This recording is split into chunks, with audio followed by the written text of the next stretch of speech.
पश्चिम महाराष्ट्रात पुराचे थैमान 72 तास होऊनही पाण्याची पातळी ओसरता ओसरेना। पूरग्रस्तांच्या मदतीसाठी विदर्भ मागे कसा? पूरग्रस्तांच्या मदतीसाठी अकोल्याचे पालकमंत्री डॉक्टर रणजित पाटील यांनी सुद्धा पूरग्रस्तांना मदत करण्याचे ठरवले असून त्या अंतर्गत त्यांनी एक फिरते वैद्यकीय पथक सांगली सोलापूर येथे पाठवण्याचे ठरवले आहे। या पथकाचे प्रमुख डॉक्टर पाटील हे देखील या पथकासोबत जाणार आहे आणि या पथकामध्ये 8 डॉक्टर आणि 2 फार्मासिस्ट पूर परिस्थिती नियंत्रणात आल्यानंतर होणाऱ्या साथीच्या रोगाला आळा घालण्याकरता 3 ते 4 हजार लोकांना पुरेल एवढे औषधी सुद्धा यासोबत पाठवण्यात येत आहे। त्यामुळे विदर्भ सुद्धा या पूर परिस्थितीला मदत करण्यासाठी मागे नाही।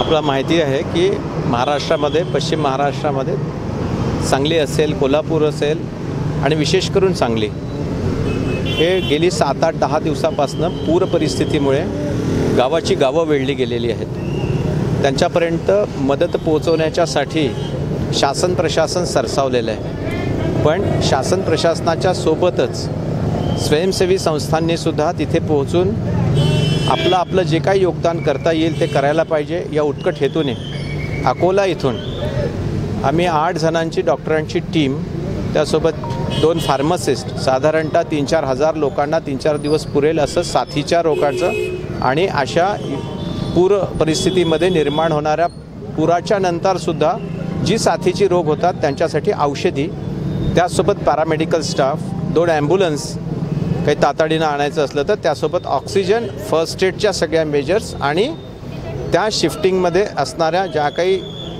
रेस्क्यूचे मेजर्स असतात त्या सगळ्यांना घेऊन आम्ही इथून निघालेलो आहे।